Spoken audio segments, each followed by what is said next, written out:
You sure? Okay.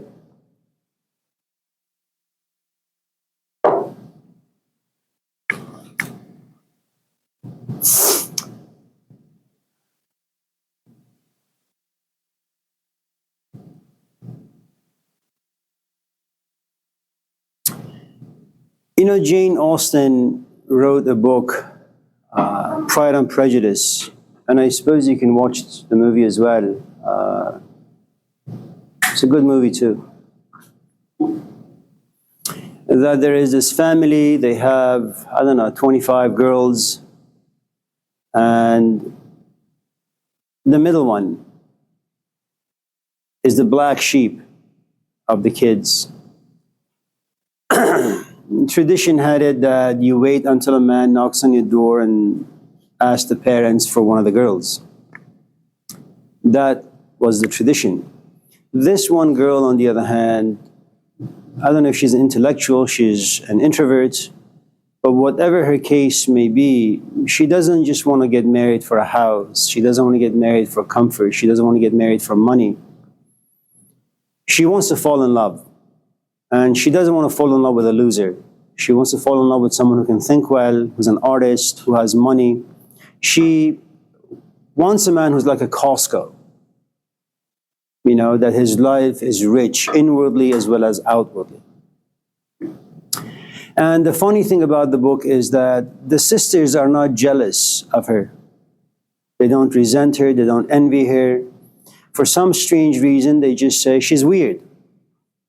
And she tries not to sell her philosophy of relationship to her sisters. Maybe she understands that they're not wired to fall in love or to kind of cross certain lines that would be traditionally unacceptable to her community, to her parents.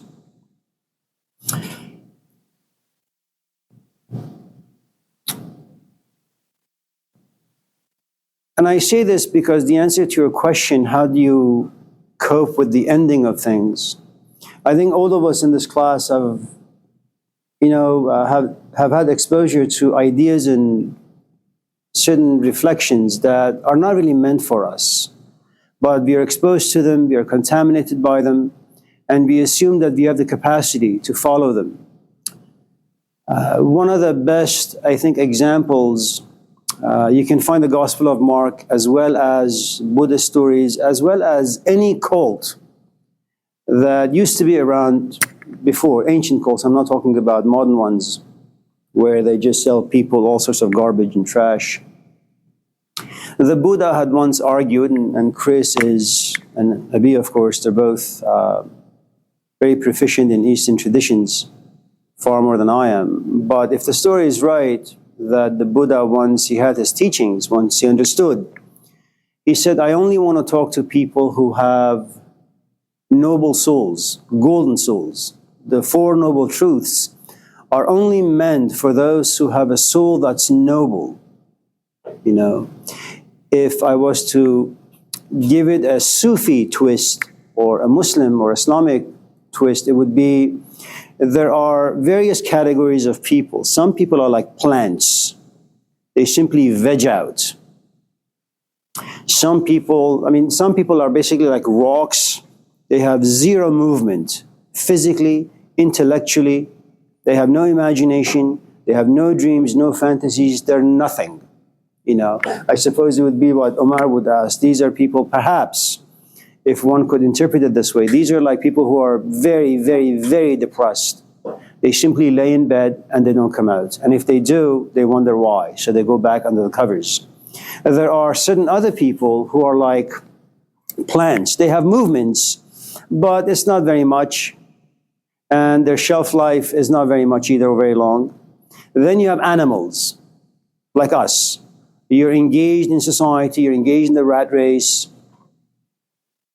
And then you have those who are fallen angels. They're no longer rocks, they're no longer plants, they're no longer in the animal realm. They are fallen angels, they know they are fallen angels, and they want to kind of get themselves back to, I suppose if the Buddhists are right, that there is this Buddha seed inside us. Anything that does not help the seed grow is a villain. Get rid of it. If, for example, you want to overcome addiction of any kind, if you want to overcome depression of any kind, well, you have stories, narratives running inside your head, and they're nourishments. They are what feed you, and the more they feed you, well, the more depressed you're going to be. So the stories are kind of hinder your own growth. And the thing you need to do is get rid of the stories, but you can't do it on your own. Have someone create new stories inside you and keep feeding those stories, protecting those stories, nourishing those stories, until the weed that they call depression, instead of it overtaking the roses, now the rose bush has grown so big that the weeds have no chance to grow and overtake. I say all of this because it may be so that the Buddha can overcome depression, that the Buddha can cope with pain in a healthy way. It may be so that Jesus can be on the cross and say, okay, forgive them, Father. And so you read the New Testament, your father has wronged you in some shape or form, but you just became a Christian and you assume that just because Jesus was able to forgive, it means that you too can forgive. And the truth is you can't.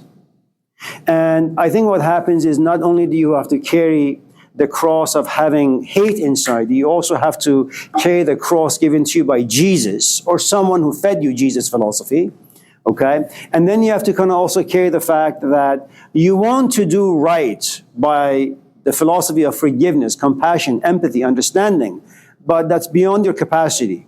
So you get hit from all these different areas, and before you know it, you're down and out, you're depressed for a long, long, long, long time, and then you'll seek therapy, okay?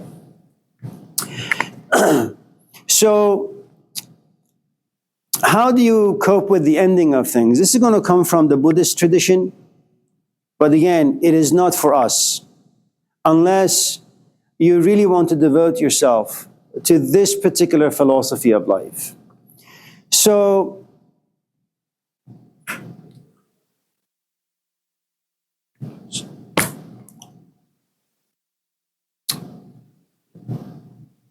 it's very simple.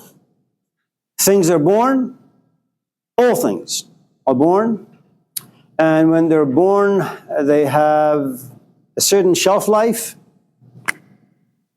then they get old, then they get sick, and then they die. And it doesn't have to do with the human body. You wake up in the morning, like me, and you say, I want a cup of coffee. I drove to campus around 4:30, and all I could think about is going to the office and making myself a nice, fresh cup of coffee. It was not only a birth of an imagination at 4:30 in the morning, but I was preoccupied with bringing this imagination to life once I get to campus, and I did.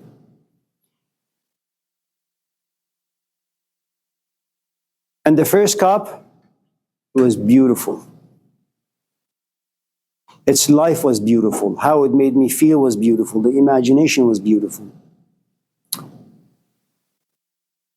And then as I was writing and I was getting bored and tired, I said, let's make another fresh cup of coffee. And I did. And I didn't drink it at all. It was no longer as exciting. It had gotten old. The imagination was no longer there. My taste buds, every time I saw this cup filled with coffee, it was kind of repulsive. It wasn't very attractive anymore. So the desire wasn't there, okay? And every time the desire forced itself upon me, I would perhaps look at it and maybe even try a sip, only to realize, nah, I really don't want to do it. Coffee, something that made my day when I woke up, created imagination, life, became a thing of disgust. It had gotten old. It made me sick just by looking at it. I bring it just in case my throat dries. When the class ends, I'm going to dump it in that garden out there. It's dead.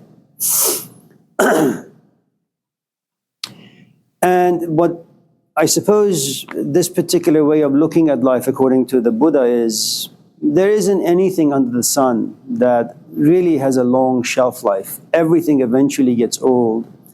Everything eventually sickens you. And once you become sick enough of the thing before you, then you become indifferent. And then you don't really care if it's there or not. But here's the thing you need to understand.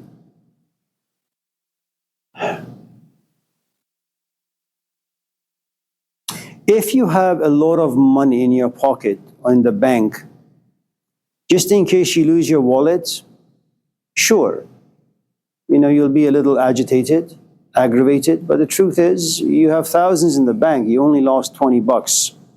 The more privilege you have, the more power you have, the less you care for the things that you lose. Now, the other thing you need to understand is, what is your relationship to the thing that has come to an end? Okay? If you have a companion and you have been with this particular companion for 20 years, their loss is going to be devastating. We have a neighbor. His name is Bob, PhD from Berkeley, and her name is Betsy. And she used to teach this, Catholic school for many, many years. They walk together. They're, I think, almost in their 80s or close to being 80s. They hold hands, they talk. I don't know what they talk about. And every time I see them, I say, what do you guys talk about? Your mouths are always moving, And so yesterday they called us. They said, our printer doesn't work. Can you guys come and fix it for us? Sure. So we go there, we fix the printer, we fix their cell phone, we fix their iPads. And then, we go home, my wife and I, and she says, what's going to happen if, one of them passes? Now, here's the thing you need to understand. When you come at a certain point in your life, whether young or old, if your relationship has a good amount of depth to it, that depth creates meaning, relevance, identity. That's your Peter, that's your foundation, not you. But if you lose a foundation, then it's going to be really, really difficult to cope. And what usually happens in long-term relationships, for example, when a man loses a wife, he survives maybe for 6 months, maybe a year, maybe 2 years, then he just dies. I mean, he can certainly buy a dog, go on various dating apps, but the truth is, at the age of 70, it's very difficult to create brand new stories with another human being. It just won't happen, Women, it's anywhere from 5 to 10 years. Some women are just like lionesses. They're really, really strong. They just go on forever. They're like Duracell batteries. But for the most part, once you lose a companion, it's very, very difficult to cope. And one of the things that happens physically, emotionally, biologically, you just sabotage your organism. And after a few weeks or a few months, you just die. Good morning.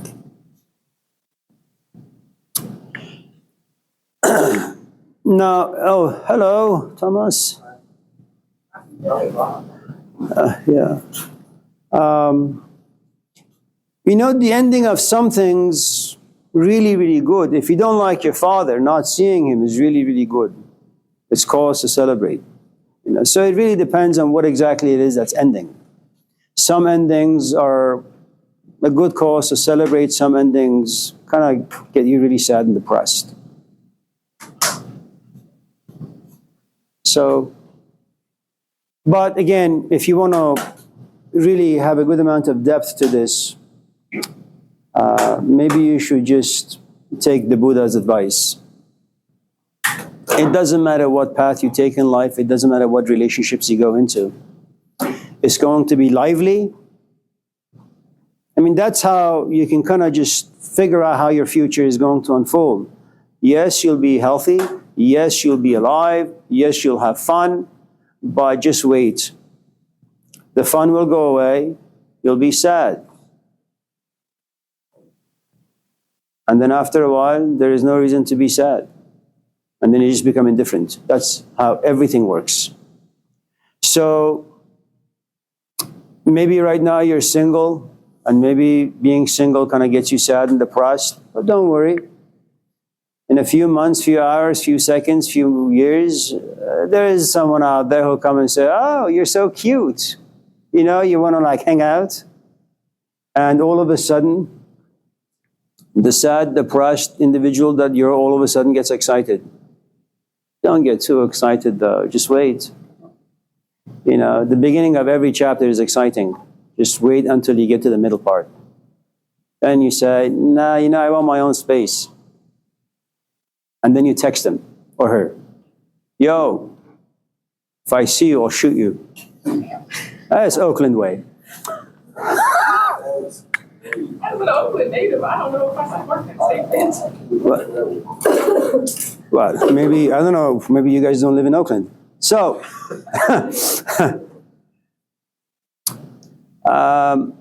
now, can pain become a good companion? Yes. Everything can be useful if you have the right tools to use them. If you don't have tools, if you don't have resources, it's no good. I'll give it to you in this particular way as to how pain, despite all the devastating effect it can have on your physical body, your mental body, your emotional body.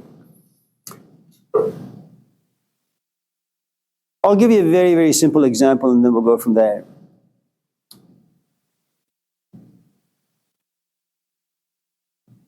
Imagine you like someone and you have summoned up the courage to go ask him out and he says yes. And on your first, second, or third date, you say, why don't you come to my place? I'll make some food. And what you do is you clean your house, you make the food, then you clean the house again, then you take a shower to make sure that you don't smell like food, even though you are. And then you light a few candles, and then you put some nice piano, cello music in the background. But what are you doing? You have a longing, you have a yearning, because what you really want is union with this other person. And you may not really be aware, but when you don't have something just yet, there's a good amount of pain inside you. Again, that depends on the intensity of your desire. How much do you want this person? How much do you long and yearn for this person, both physically, mentally, emotionally? How in depth do you see your own reflection in this other person? And so what do? Despite all the pain, all the longing that is created by the separation that's inside you, you set the environment in a way that can kind of transform his psyche, transform your own psyche, create a mood. So after dinner, maybe he can sit closer to you. And both of you can sit back and watch Lakers and Warriors. Or maybe something else. Now imagine if you like someone, but you didn't have a place of your own. What are you going to do? Imagine if the guy enjoys cello, but you enjoy rap. What do you do then? Imagine if he enjoys like cleanliness and your place is like trash. Imagine if he enjoys someone who speaks good English, but you speak like Ali G. You guys know who he is? Oh, Jesus Christ. Well, for those of you who know who he is or have seen his show, just go online and YouTube Ali G. He just makes fun of people, but it's a good show nevertheless. Is it like a Borat guy? Yeah, Borat, yeah. Now, pain is the same thing. Now, the thing you need to understand about pain is the following. We are fed. The moment you wake up, you are fed. Which means that you have all these different types of food. You have physical food. You wake up and you say, I am hungry. Well, you go to the fridge, you toast some bread, you put some cream cheese, you push them down with some poison, and then you go about your day. Coffee, tea, water, whatever, okay? Then you come to school and you look at Jamal and the way he eats, and you say, yuck! It's not about you, okay? Now, one of the things you need to understand, we are creatures who seek beauty. I don't know why it is so. You want to be inspired. So you look at him and he kind of makes you feel disgusted. Well, that's food that you're eating, but it's not physical food. It's emotional food. You see something, that witnessing creates a certain set of emotions, and they are unpleasant. But you have a resource, which means you just look the other way. You just say, I'm going to just be less focused on Jamal and more focused on Amir. Okay? Now imagine Johnny was sitting next to you, and he happens to be looking like a truck, extremely unattractive, or even smelly. Okay? You have resources, which means you look the other way. You remove yourself from that seat and you go sit over there. Imagine you have this intellectual concern, which is again another form of nourishment, that you come to me and you say, Amir, I think I'm going to fail this class. Say, okay, well, here's the thing you can do. You have 2 weeks left. Turn in all the missing assignments. And you go home, you have the resource of time, energy, interest, good amount of fear, where you don't really want to fail this class. You also have an aim, which is you want to graduate from Laney. So what do? You have all those resources at your disposal. You go home, you go to your room, lock the door, and for the next 2 weeks, you sit and complete all the assignments. Okay. Now imagine I am your boyfriend, and we've been together for a number of years, and you come, and like an earthquake, without warning, you've made dinner, you've showered, you cleaned the house, you say, hey Amir, how you doing? I'm breaking up with you. What? 5 years? Look at this house, it's clean. I'm breaking up with you. You suck as a human being. That's another pain, another form of nourishment.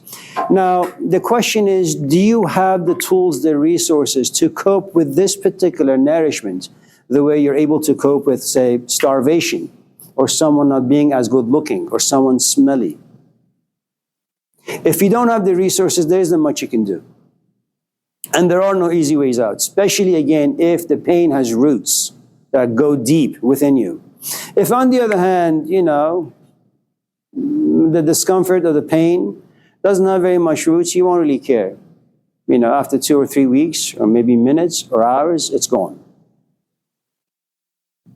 Now, if your next question is, well, how does one go about finding the tools or the resources to cope with the big disasters of life?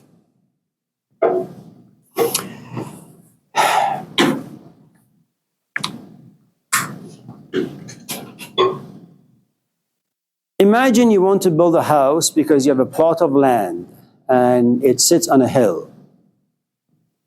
But what you do is you hire some people, they come with this huge bulldozers, and they dig into the ground for about 10 feet, maybe 12 feet, maybe 20 feet, until they find rock. Once they hit rock, they realize this is a good foundation now. You can't build a good foundation on sand, on cheap dirt. It doesn't work. It has to be solid. Okay? Now, if your question is, I trusted my dad, I trusted my mom, I trusted my boyfriend, I trusted this, I trusted that. It's kind of like in the 1980s when the San Francisco earthquake happened. I had some friends here, and one of the most interesting things that they said is that they could no longer trust the ground they were walking on. They felt as if any time it could open and swallow them. How do you cope with that? Well, you really can't. There are some things that are just beyond us. That's why we have religion. The things that you don't have the proper resources to work with. I'm not the Buddha. There's a story about this ridiculous Taoist philosopher, Chuang Tzu. His wife dies. His wife of like 900 years dies. And his students say, let's go to our teacher's house and pay our respects. And the guy is like sitting and laughing and playing music. And they say, what the hell is this, man? Your wife died. And he says, well, listen, don't you guys like observe nature? Nature creates, nature allows things to live their life, and then nature kills them. Nature gave birth to my wife. Nature allowed my wife to live for so many years, and then nature killed her. If I was to cry and be sad, I'm saying I'm opposing nature. That's not what I want to do. I want to be one with nature, not going against nature. I'm not Lao Tzu, man.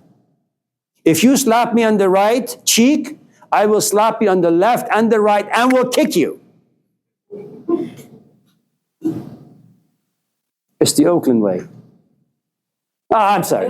You're right. So, it's always good to know where you are.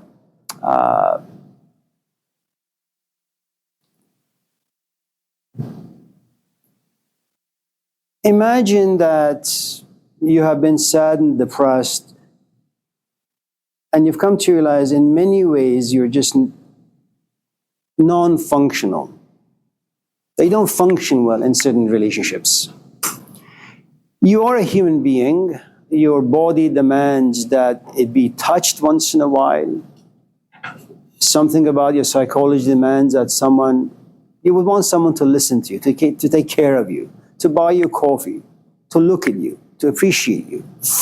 And so you're now 30, you've been through a string of relationships. As a human being, yes, you have needs. And then someone comes and says, hi, you're very cute.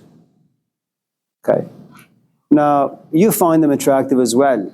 You say hi, you're decent, you're nice, you're friendly. And then after 5 or 6 hours of sitting and having coffee with this person, you say, maybe I should text him. Maybe we should go steady. Maybe I can just ask him if he wants to be my boyfriend, as if like you're two. But before you make that move, you call your therapist. And you say, I went out with this guy, I really, really like him. And your therapist says something really interesting to you. He says to you, or she says to you, look, you've been coming to my shop for the past 5 years. There are so many things about your life that has fallen apart, fragmented. You're not a unit. There is no harmony within you. You can go out there, but when you go out with this man, know that you're starving. You haven't been in a relationship for a long, long time. There's a good chance you'll be very, very intensely attached to this man. And once he comes to realize your dysfunction, he will leave you and you'll be devastated. Don't get yourself in trouble again. Be a nun for another few months or few years. Once you're able to put yourself back together, then if you want to go out and have a good time, go out and have a good time. But not right now. Sometimes we are fed by things that we don't have the capacity to process them. And so they just stay inside your throat. Big lump. You can't breathe. You can't eat anything. You can't poop. You can't do much. So I think if you want to kind of move through life very cunningly, cleverly, deceptively, politically, wisely, choose your pains carefully. But for that, it means that you need to know your capacity, what you're ready for, what you can handle, what kind of cross you can carry. I'm not Jesus Christ, man. I can't carry the responsibilities of being a God human. I can't carry the responsibility of carrying people's wrongdoings on my shoulder. No. So it may be that I like to be a Christian, that's fine. I like to read the Bible, that's fine too. But the moment I fall into the illusion that I can be Jesus Christ, then I'm going to carry things that are going to break my back and give me a heart attack. Now, if your question is, I already have pain, I didn't really ask for it, how the hell do I cope with it? Since it's a market for teachers right now, and because Americans are so dysfunctional in so many areas of life, and there is nothing wrong with that, that's just the way things are. My recommendation would be read good books. Read classical books. Listen to audiobooks. Don't follow anyone. Don't listen to anyone. No one is trustworthy. Not a single human being, myself included.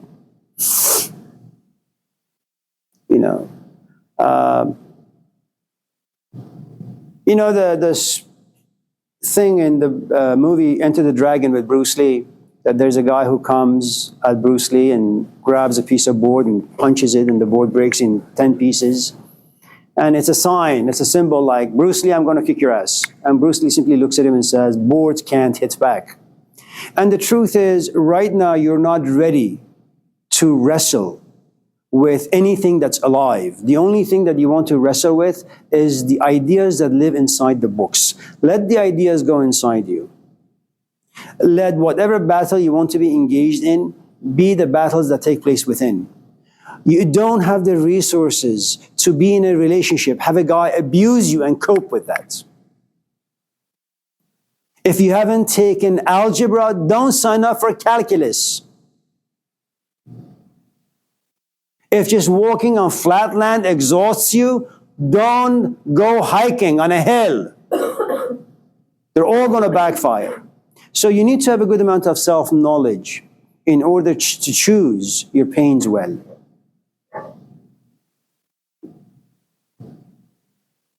All things come to an end. Choose your pains well.